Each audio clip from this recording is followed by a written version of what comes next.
أعوذ بالله من الشيطان الرجيم. بسم الله الرحمن الرحيم. الحمد لله رب العالمين، ثم الصلاة والسلام على من بعث رحمة للعالمين، سيدي وحبيبي ونور قلبي، طب القلوب ودوائها وعافية الأبدان وشفائها ونور الأبصار وضيائها، أبي القاسم محمد الله وعلى أهل بيته الطيبين الطاهرين المعصومين الذين ذهب الله عنهم الرجس وطهرهم تطهيرا.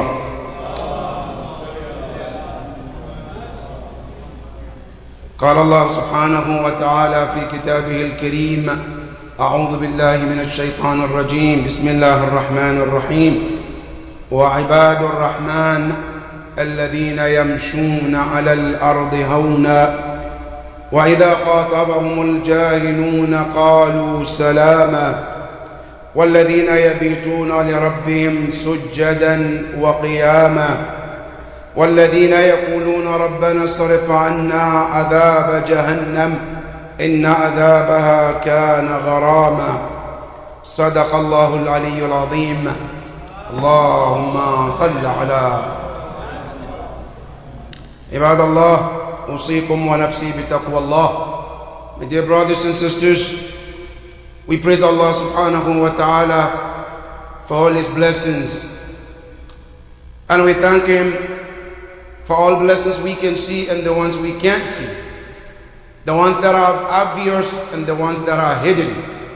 All praise belongs to Allah subhanahu wa ta'ala for those blessings, and we send our respect to our leader, our example, our mentor, our prophet Ar-Rasul sallallahu alayhi wa alihi.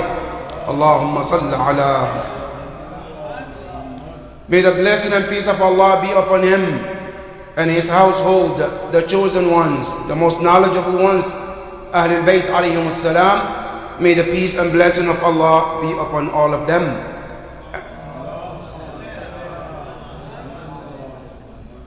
My dear brothers and sisters, another day to remind one another about Allah subhanahu wa ta'ala.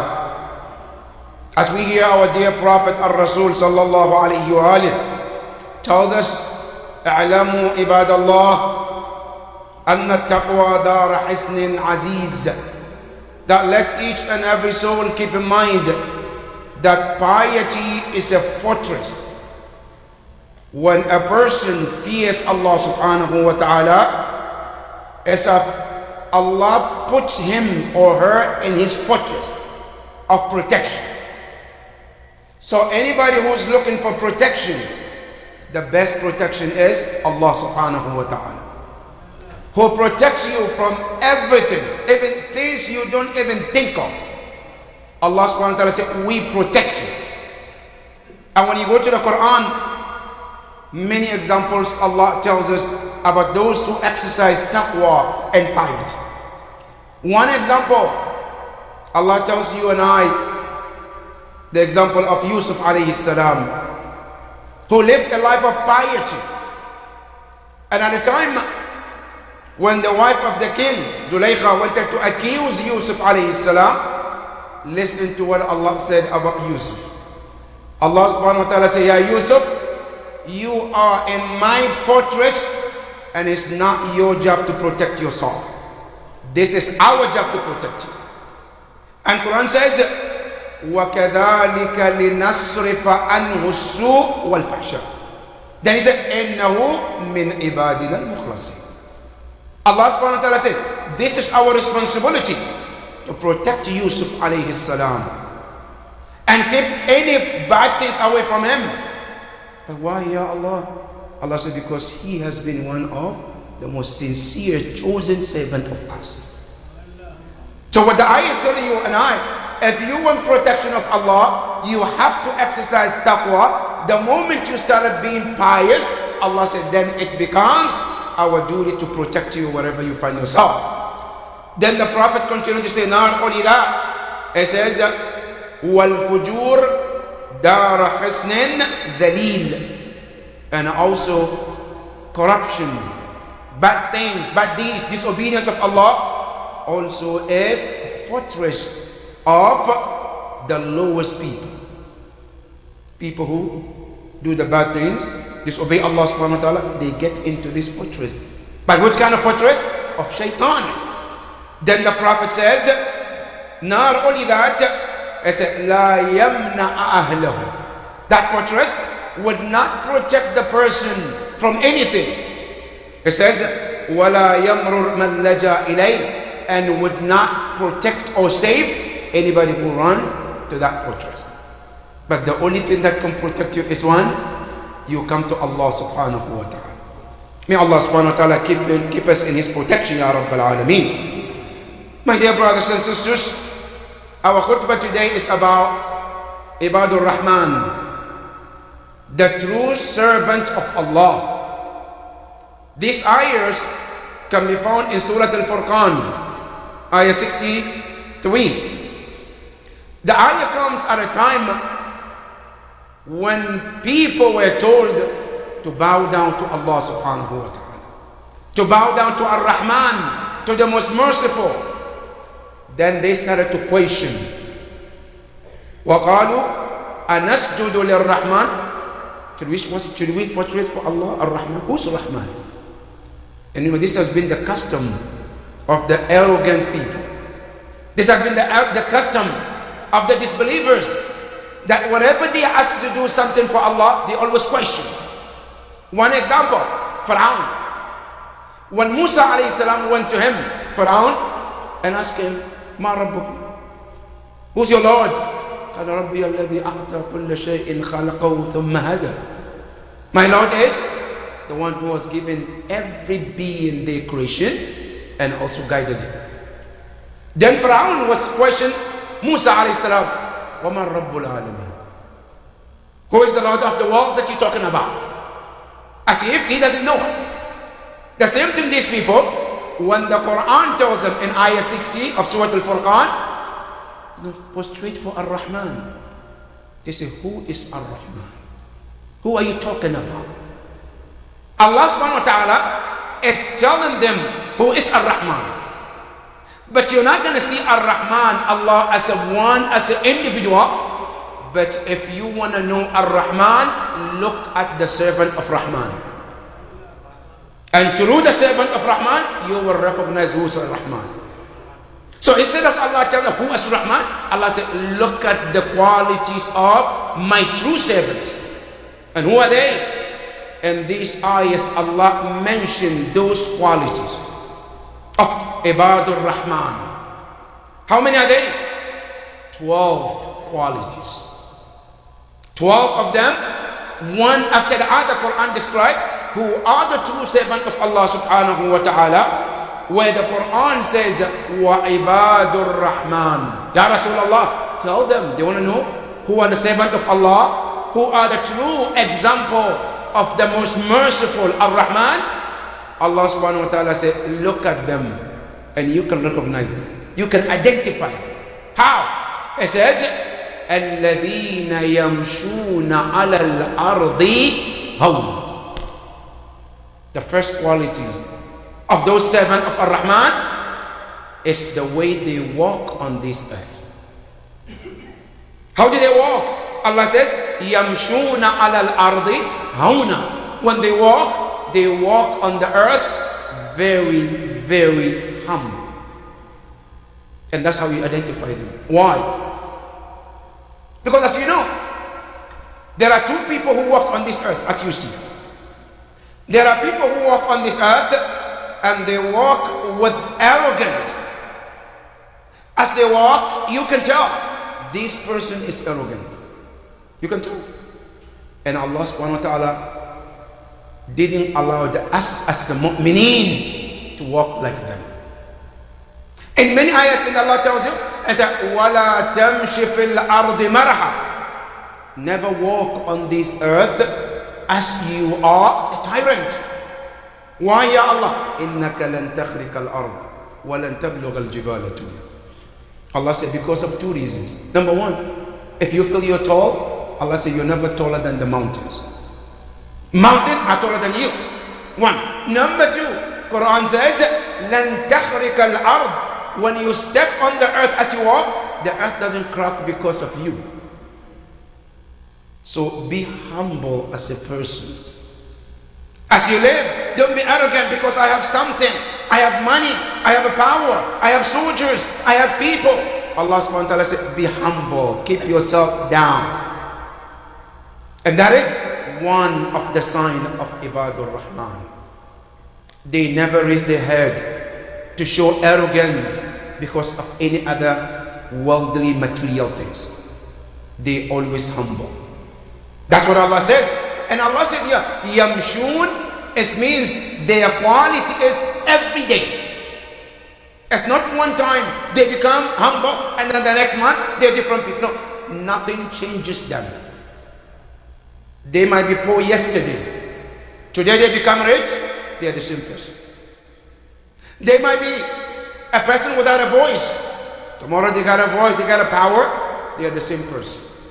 Nothing changes them because what kept them humble is Allah subhanahu wa ta'ala.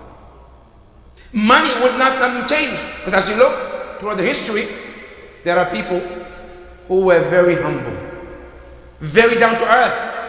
But the moment the power get to them, they were completely different people. They started killing people, innocent lives, because now they have a power. Now they think they have everything, so they can do anything they want. Allah subhanahu wa ta'ala says, no, Ibadur Rahman, they always humble in all aspects of their life. They never change because of the circumstances. They never become different because of any other reason. And that is why in Islam, we are encouraged to always be humble in all our lives. And you can see the hadith of the Prophet emphasized about the humbleness. One of the hadith of the Prophet sallallahu alayhi wa alihi, Allahumma salli. And said that one day Rasulullah was talking to his companions. As he looked at their face, he says, "Ma li la ara halawat al-ibada fi wujuhikum." Why is it that I don't see the sweetness of ibadah on your face? They say, Ya Rasulullah, wa ma halawat al-ibada? What is the sweetness of worship? Then the Prophet says, at-tawad, humbleness. A mu'min is supposed to be down to earth. How to be very humble. But at the same time, we have to understand, because there are sometimes misunderstanding. There is a difference between at-tawadu and dhul. As there is a difference between at-takabbur and izza. We have to know where is these two are differentiated. Because sometimes a person can think, I am mutawadi' while you are dhaleel. Or sometimes a person can think, I am aziz while he is mutakabbir. Because there is a thin line between these two. Now, how do you define at-tawadu? How do you define ad-dhul? At-tawadu meaning to be humble in your heart and your mind in front of everybody. You feel they are better than you. That is, as a Muslim. But not to be humble in front of al-jababir. Which means in front of tyrant. If a person is a tyrant, arrogant, Islam says you shouldn't be humble in front of them. Because when you are humble in front of a tyrant, he thinks it's a good reason to continue to be tyrant. So in order to stop that tyrant, Islam said, no, don't be humble in front of such person. That's why this hadith, at-takabbur ala al-mutakabbir ibadah. When you show an arrogant person, your arrogance is a form of ibadah. But you be humble in front of the other people. And Quran tells you about one of the examples. Muhammadun Rasulullah walladhina ma'ahu ashidda'u 'ala al-kuffar ruhama'u baynahum. You are so merciful to other creatures around you. You are kind to other people. And that is one of the signs of a believer. And the Prophet didn't stop there. And he says, Inna afdalin nasi ibadatan. The best of you ibadah, the best of you in the act of worship, is whom? The Prophet says, Man tawada, the person who is humble. They don't see themselves better than others. They don't see that, no, I'm better than this person because I have this. No, they are humble. That is one of the sign of Ibadur Rahman. That is number one. Number two, then the Quran says, وَإِذَا خَاطَبَهُمُ الْجَاهِلُونَ قَالُوا سَلَامًا. When they walk by the ignorance, what did they say? And they try to take their time. They try to misuse their time. قَالُوا سَلَامًا. They tell them salam and they walk away. Here our Mufassirin, they say there are two kinds of salam. There's one salam is called Salamul Muqabala. And then there is another salam is called Salamul Wida. Salamul Muqabala is when you say salam to someone to open conversation that is beneficial for both of you. But there are some people, conversation with them is nothing but waste of your time. Here Quran says, when you see them, the best thing to do is to say salam and keep walking. Because when you spend time with those people, they are nothing but taking your time and your energy, which is not worth it. Because that time that you're going to spend with them, you would rather to spend it in reading something or benefiting yourself instead of making this time use on those people. Now, which kind of ignorance are we talking about? You know, there are two types of ignorance. There is one ignorant who are known Jahil Qasir. Jahil Qasir are the ignorant who love to learn. They don't have the opportunity to learn. They're looking for somebody to teach them. This, we cannot ignore them. Those, we have to teach them. Those, we have to spend time with them. We have to educate them. But the second group is called Jahilul Muqassir, who are the people who think they know all when they don't know anything. In their mind, they think I know anything, everything. If you want to help them to know, no, I already know it. Don't tell me, I know it. If you want to try to explain, no, I already know it. They don't give room for them to learn anything. They always feel they know it all. They don't need anybody to teach them. They don't need anybody to share any knowledge with them. Those people, Quran is saying, وَإِذَا خَاطَبَهُمُ الْجَاهِلُونَ قَالُوا سَلَامًا. Those are the Quran says, when they say salam to them about the Rahman, they don't waste their time on those individuals. Because their time is precious. Because time is precious. Remember in Quran, Allah subhanahu wa ta'ala said, وَالْعَصْرِ إِنَّ الْإِنسَانَ لَفِي خُسْرٍ. Allah said, I swear by the time. The most precious thing that we know, we have, is time. You know, you always can count how much money do you have, but nobody knows how much time you have left. If you look in your pocket, your bank, you can tell I have this amount of money. But how many of us can tell how many time I have left on this earth? Nobody. Time is one of the things that you cannot tell how much is left. So whatever is you have, it must be used in the proper way. It should be used in the right way. And that is why Quran says the quality of Ibadur Rahman, when those people come to take their time away for something that is not useful, Quran says they walk away and they say salam to them as they walk. And that they call Salamul Wida, salam of farewell. As they say salam, they walk away. That is the second quality of Ibadur Rahman. The third one, Quran says, وَالَّذِينَ يَبِيتُونَ لِرَبِّهِمْ سُجَّدًا وَقِيَامًا. The third quality of Ibadur Rahman, they don't spend their night all for themselves. What do? They share their night with Allah subhanahu wa ta'ala. As most of us, when the night comes, we spend our night in sleeping and resting. Ibadur Rahman, they divide their time into two. Half for Allah and half for their sleep.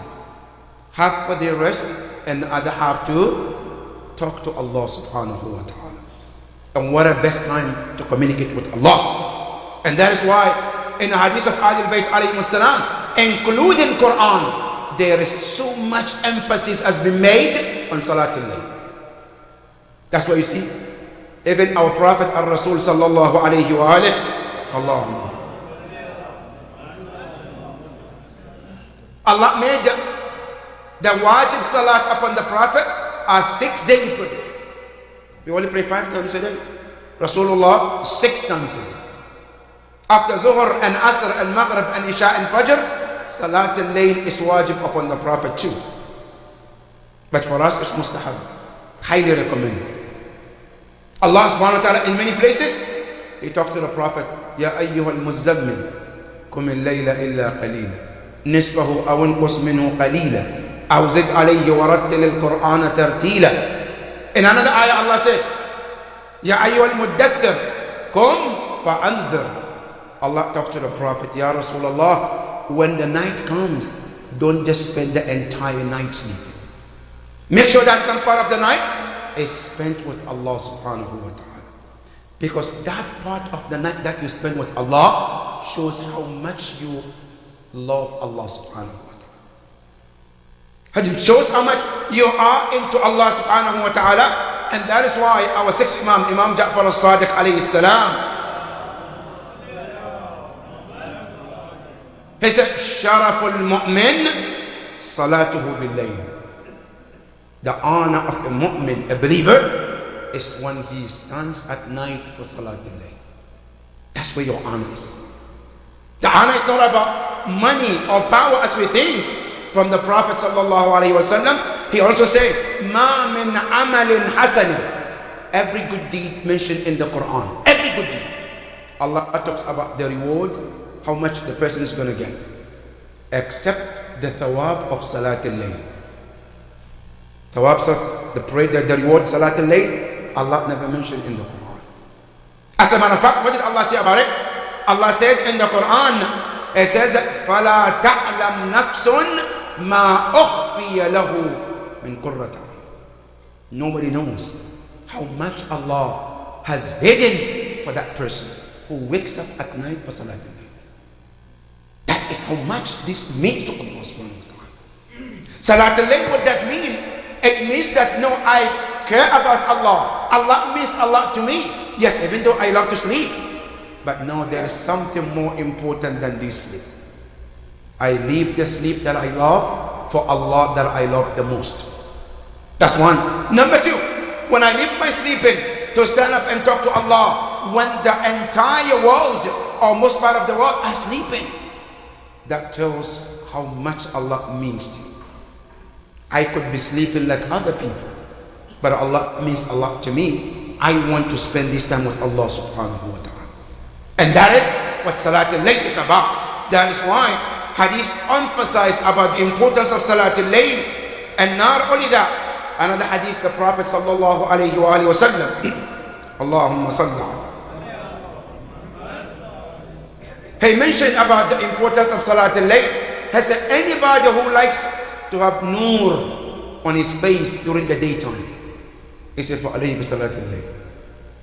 If you want nur, the light on your face during the day, then make sure that you wake up at night for Salat al-Layl. لأن صلاة الليل نور في النهار. That night, when it's dark, you wake up, you do your Salat al-Layl at that moment, at that time, that salat puts a nur on your face in this world and Yawm al-Qiyamah. And that is one of the signs of those Ibadur Rahman. Not only they do this, Quran said number 4, one of the qualities of Ibadur Rahman, وَالَّذِينَ يَقُولُونَ رَبَّنَا اصْرِفْ عَنَّا عَذَابَ جَهَنَّمَ. They constantly fearful of Allah's punishment. They are constantly afraid of Allah's anger. You know, there are 3 kinds of people among mu'minin, among human beings. There are one group of people, they take Allah granted. They only heard one ayah in the Quran and they only look Allah at that angle and nothing else. What is it? Allah Ghafurun and Rahim. They are willing to commit all kind of sin with the intention of Allah Ghafur Rahim. They can kill somebody, Allah Ghafur Rahim. They can drink alcohol, Allah Ghafur Rahim. They can do everything. and still think Allah is Ghafurun Rahim. That's one group of people. Then there is the other group of people also. They do one sin and they get themselves in the situation of ya'as, become hopeless. They never think that Allah can forgive them whatever sin they have done. They commit one sin and they constantly thinking there is no chance with them with Allah subhanahu wa ta'ala. They cannot even round by their head that Allah will ever forgive them. They were a companion at the time of Rasulullah sallallahu alayhi wa alayhi. Who was the same thing? He committed a sin and he came to Rasulullah and he was crying. Ya Rasulullah, I have committed the worst sin you can ever imagine. The Prophet says, Allah will forgive you. He said, La, Ya Rasul, I don't think so. Rasulullah said, Ya Abdullah, Adambuka a'adam, am Jabal Uhud a'adam. Is your sin greater than the mountain of Uhud? He said, no, Ya Rasulullah, my sin is greater than the mountain of Uhud. The Prophet said, Ya Abdullah, Allah will still forgive you. Say, Ya Rasulullah, no, I don't think so. Then the Prophet said, Ya Abdullah, Adambuka a'adam amil ard a'adam. Is your sin greater or the entire earth is greater than your sin? Ya Rasulullah, dhanbi a'adam min al-ard. My sin is greater than the entire earth, Ya Rasulullah. The Prophet said, Ya Abdullah, even if that is the case, Allah will forgive you. Ya Rasulullah, I don't think so, Allah will forgive you. Rasulullah says, Ya Abdullah, Adambuka a'adam amis samawati sab'a. Is your sin greater or the heavens with the 7 levels are all in combined are greater than your sins? Ya Rasulullah, inna dhanbi a'adam min as-samawati sab'a. My sin is greater than the 7 heavens altogether. Then the Prophet said, Ya Abdullah, Allah will forgive. He said, Ya Rasulullah, I don't think so. Rasulullah said, Ya Abdullah, Adhanbuka a'adam am as-samawati wal ardi jami'an a'adam. Is the sin that you committed is greater or the heavens and earth in combined is greater than your sin? He said, Ya Rasulullah, inna dhanbi a'adam min as-samawati wal ardi. My sin is bigger than the heavens and earth in combined. The Prophet said, Ya Abdullah, even if that's the case, Allah will forgive. Say, Ya Rasulullah, I don't think so. The Prophet said, Ya Abdullah, this is my final question for you. Adhambuka a'adam amillahi al-ahd al-qahhar a'adam. Is your sin is greater or Allah is greater than your sin? That was when you look at the Prophet, say, Ya Rasulullah, bala Allah a'adam. Allah is greater than your sin. Then the Prophet said, Ya Abdullah, if Allah is greater than your sin, then Allah can forgive your sin. Then Allah sent the verse to the Prophet, Ya Rasulullah, tell him that this servant of mine, he said, not only that the sin that he committed is not the important, him becoming hopeless from my mercy is worse than the sin that he even committed. The sin that he committed is one thing, but him becoming hopeless that I will not forgive him, I said that is even worse sin than the entire sin that he committed. Allah doesn't love a servant to become hopeless from his mercy. But at the same time, a person, a mu'min, is supposed to be what we call bayn al-khawfi wal-raja. Al-khawf means I'm always fearful of Allah's punishment. I'm always fearful of Allah not to cross his line. But if I do, for one reason or another, I know the mercy of Allah is there too. So a mu'min is supposed to live between these two. So Allah tells us here, according to those Ibadur Rahman, Allah says, وَالَّذِينَ يَقُولُونَ, who constantly, Ibadur Rahman, they constantly say to Allah, رَبَّنَا, O our Lord, اصرف عنا, Ya Allah, keep away the punishment of Jahannam, إِنَّ عَذَابَهَا كَانَتْ غَرَامًا. Ya Allah, because we know the punishment of the hellfire, Jahannam, is continuously. أي دائما ومستديم. It's continuously. There is no time that Allah is going to stop it. So, Ya Allah, we don't want to be part of those punishments of yours. That is, they constantly fear of punishment. Because remember, my dear brothers and sisters, sometimes when we talk about the punishment of Allah, some of us may think about the punishment of this dunya. The punishment of Qiyamah is more than we can even think of. Imam Amir al-Mu'mineen salamullahi alayhi, as he described the punishment of Yawm al-Qiyamah in Dua Kumail, وَهَذَا مَا لَا تَقُومُ لَهُ السَّمَاوَاتُ وَالْأَرْضُ. Ya Allah, this punishment of yours, no heavens or the earth can even stand it. And you know how serious this is?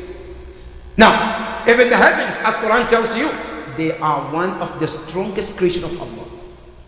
Allah tells in the Quran, أَأَنْتُمْ أَشَدُّ خَلْقًا أَمِ السَّمَاءَ بَنَاهَا.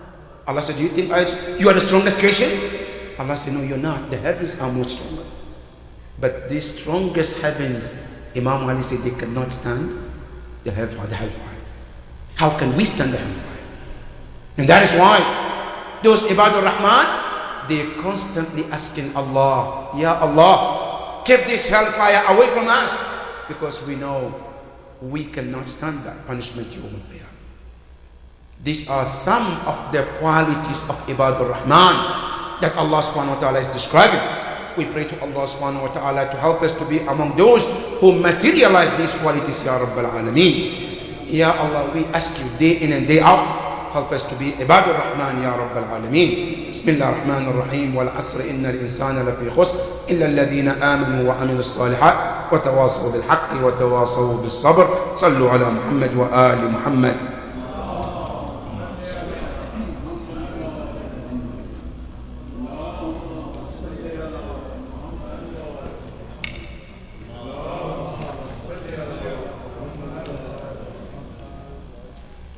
بسم الله الرحمن الرحيم. الحمد لله رب العالمين، ثم الصلاة والسلام على من بعث رحمة للعالمين، حبيبي وحبيب إله العالمين أبي القاسم محمد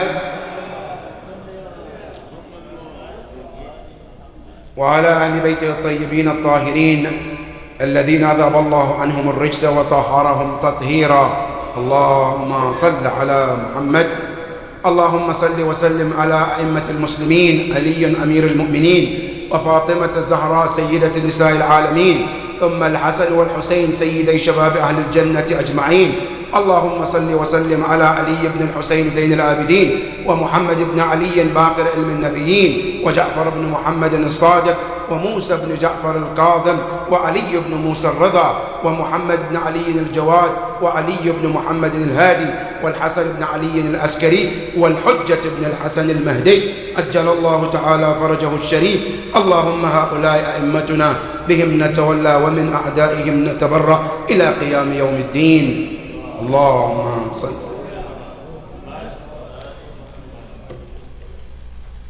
My dear brothers and sisters, one of the reminder that I would like to remind myself, as we know, our Eid al-Fitr is over. Now we're back to our normal schedules. But the most important question is, where do I go from here? After the month of Ramadan, where I spend so much of my time reading Quran, doing Salat al-Layl, doing du'as, Salat al-Taraweeh, and the list goes on. We did in the month of Ramadan, most of us. But now the Ramadan is over. Now what am I doing after Ramadan? Am I going back to the schedule that I used to? Or I have to take wherever I started and continue from there? Which one? Now post of Ramadan, one of the reasons what we mentioned about Ibadur Rahman, this can be what we call New Year resolution. New Year resolution means what? Because as you know, in Islam, we have different years. The month of Ramadan is also considered the new year of Islamic calendar too. Because as you know, in the Laylatul Qadr is the night that Allah decided everything about you till the next year. So that Laylatul Qadr that Allah decrees about what happens upon you, that is your new year. So as I'm starting new year now, what is my resolution that I want to start with Allah subhanahu wa ta'ala? Where do I need to go? Do I need to stop reading Quran because Ramadan is over? And I go back to my normal life and forget about Quran and forget about Allah? What do I need to do? Now, these Ibadur Rahman can be one of the qualities to work on. As we take one after the other. Today we mentioned about 4 of them. Now there are 8 more to come about those qualities. And each one of these qualities can take a time to practice in terms of humbleness, in terms of taking care of others, and the list goes on.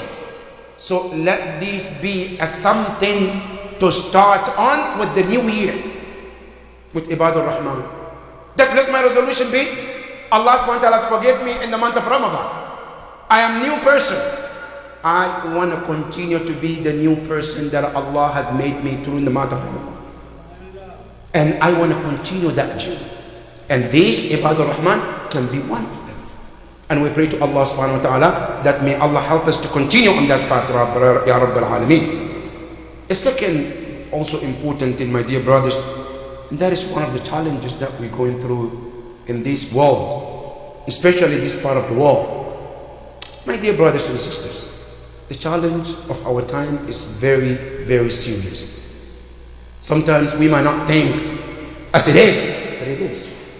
Sometimes we might ignore because it's not at our doors, but it is. I'm not sure most of you have read on the Washington Post what recently came in and talking about the problem of transgender in this country. There is a doctor who was a doctor of transgender. She came on New York Post and she was talking about it. And what did she say? She said, the issue is now even scary to her. And mind you, this is a woman who makes this as a living, right? But she said, the situation has got to the point where it's scary to her. How? She said, because now it has got to the point that even 13 years old children come forward to do these transgenders. And where did they get this from? From social media. Yeah, that's what they said. From social media, these children, not only is scary that they come at this early age, she said the worst part is they even go and buy medication to start their own treatment without even consulting any doctor. That is the situation we're in. That is the worst situation we're in. And where does it come from? From social media. And this, we hear this as it happens, but we think that no, this is not our community. But soon it's going to get to our communities. We need to be careful about our children and this social media. Social media is a good thing, but it's silah abdul haddain. It's like a knife where you can use it to cut meat and salad and cucumbers, but at the same time you can use it to stab somebody too. But it's how you use it. This social media can be a beneficial, educational, but most of our youth are not using it for that purpose. And they go into there to meet other people who slowly they take them from one thing to another. And it's affecting our generation, my dear brothers and sisters. And we need to be very vigilant. We need to be very aware and be very careful, especially our children, who we give them this social media on Facebook or this internet and so on and so forth. What they do, and we are not aware about it. It's very dangerous. And it's not just this. There are many things that happens. And we need to be very vigilant because these are a man of Allah on our shoulders. Allah will ask you and I, how did you take care of your son? How did you take care of your children? This is our responsibility. Ya ayyuhalladhina amanu qu anfusakum wa ahlikum nar. Allah says, those of you believe, protect yourself and protect your family from the hellfire. Now, Yawm al-Qiyamah is not enough to say, oh, I prayed, I fasted, I read Quran, I went to Hajj. That's not enough if you did not take care of your responsibility of your children. It's not enough if I come and my children are not on the path and I didn't do my responsibility. Now, one thing is, I did my job, but I got to the point where I couldn't do more than that. That's one thing. But you have to do your part. And we pray to Allah subhanahu wa ta'ala to protect our youth and children, Ya Rabbal Alameen. Ya Allah, we ask you, it's a challenge time. And I'm not talking about just the United States, it's across the world. The challenge is all across the world. Yes, some places are worse than the other. Some places are more difficult than the other. But the challenge is across the board. Ya Allah, we ask you to protect our generation, Ya Rabbal Alameen. Ya Allah, we ask you, show them and guide them, Ya Rabbal Alameen. And Ya Allah, we as a parent, Ya Allah, help us to guide them, Ya Rabbal Alameen. Ya Allah, help us to help them, Ya Rabbal Alameen. Ya Allah, help us to soften their heart to listen and obey, Ya Rabbal Alameen. Bismillah ar-Rahman ar-Rahim. Inna a'tainaka al-Kawthar. Fasalli li rabbika wanhar. Inna shani'aka huwa al-abtar. Brothers and sisters, we have brothers who are sick in our community. Remember them in your prayers. We pray to Allah to give them the fastest recovery, Ya Rabbal Alameen. We have also Al-Marhuma who passed away last night, where the mu'mineen are here because of that. Ya Allah, we ask you, Ya Allah, forgive her, Ya Rabbal Alameen, and elevate her status to the status of Rasulullah, Ya Rabbal Alameen. Ya Allah, we ask you to give the family and the family of this deceased the patience, Ya Rabbal Alameen. Ya Allah, give them the reward of the patience, Ya Rabbal Alameen. Bismillah ar-Rahman ar-Rahim. Inna a'tainaka al-Kawthar. فصل لربك وانحر إن شانئك هو الأبتر. صلوا على محمد وآل محمد.